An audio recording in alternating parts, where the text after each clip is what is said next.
Neste vídeo estaremos falando sobre o futuro contínuo. Então, vamos lá. Usamos o futuro contínuo para dizer que estaremos em processo de fazer algo em um determinado momento no futuro.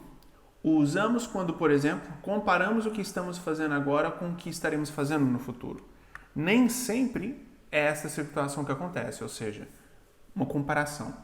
Mas o fato é que, muito frequentemente, é exatamente isso que acontece nas sentenças em onde que o futuro contínuo é utilizado.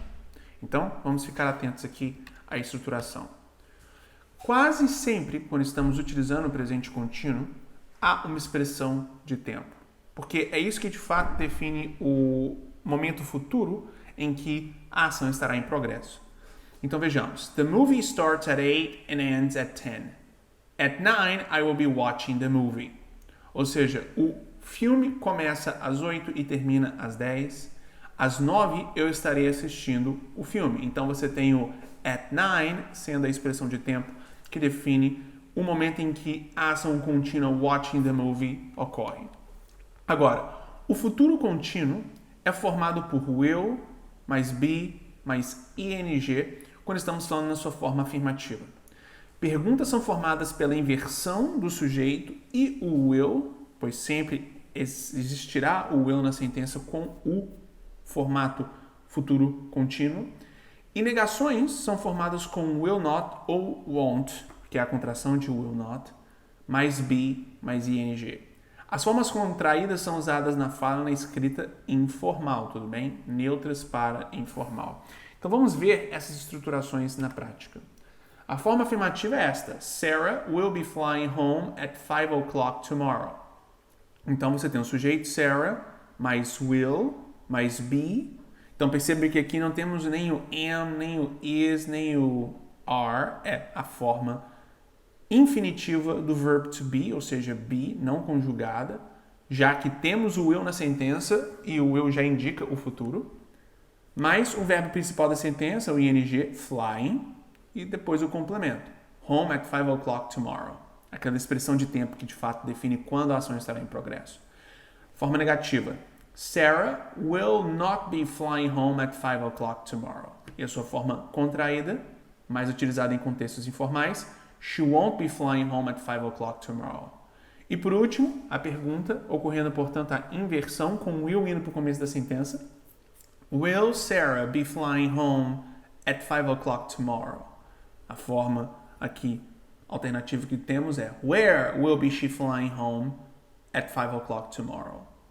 Tendo isso em vista, lembrando que quando você tem expressões de pergunta, ou seja, question words, como what, where, when, eles sempre têm precedente a todas as outras palavras indo para o começo da sentença. E depois vem a estruturação interrogativa da sentença que você quer expressar. Ok? É sempre assim quando estamos falando de perguntas com essas expressões. What, where, when, how e assim por diante. Continuando. Algumas expressões de tempo podem mostrar que estaremos fazendo algo em um certo momento no futuro. Exemplos são 5 o'clock, at that time tomorrow, this evening, in 5 years, etc. Então, estamos aqui voltando nossa atenção para aquela questão da utilização das expressões de tempo para especificar de forma clara quando a ação ocorrer no futuro. Então, where will you be living in 3 years? Onde que você estará vivendo em 3 anos? In 3 years é a expressão de tempo que define exatamente quando a ação de viver em um determinado local estará em progresso.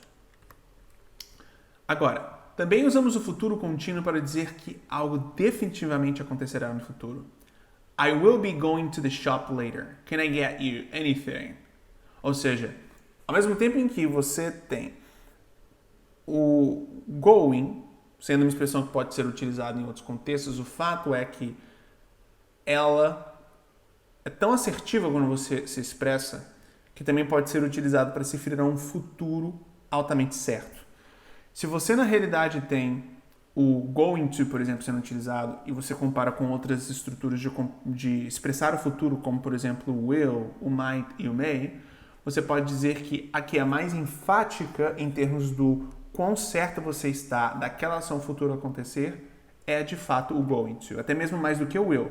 Se eu falo para você, I will go to Canada, ou I'm going to Canada, em ambos os contextos, eu definitivamente aqui estou tendo o futuro sendo expressado, mas qual é a diferença entre os dois? O nível de assertividade. Eu posso dizer de uma forma mais objetiva que going to expressa aproximadamente 80, 90, vamos até mesmo colocar assim, 95% de certeza, pelo menos para você, que determinada coisa acontecerá.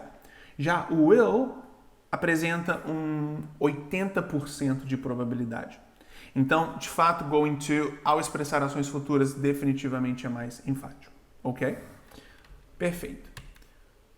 Comparemos o futuro contínuo com outras formas contínuas. Isso é importante porque não temos somente o future continuous, não é? Temos o present continuous, temos o past continuous. Agora, fazendo uma comparação direta, veja a diferença de estruturação. Jane has an ordinary job. Present continuous. At 11 o'clock today, ou melhor, yesterday, she was working. Past continuous. At 11 o'clock tomorrow, she will be working. Future continuous.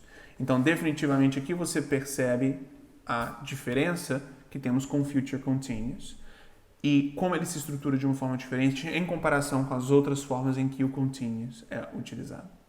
Então, muito obrigado.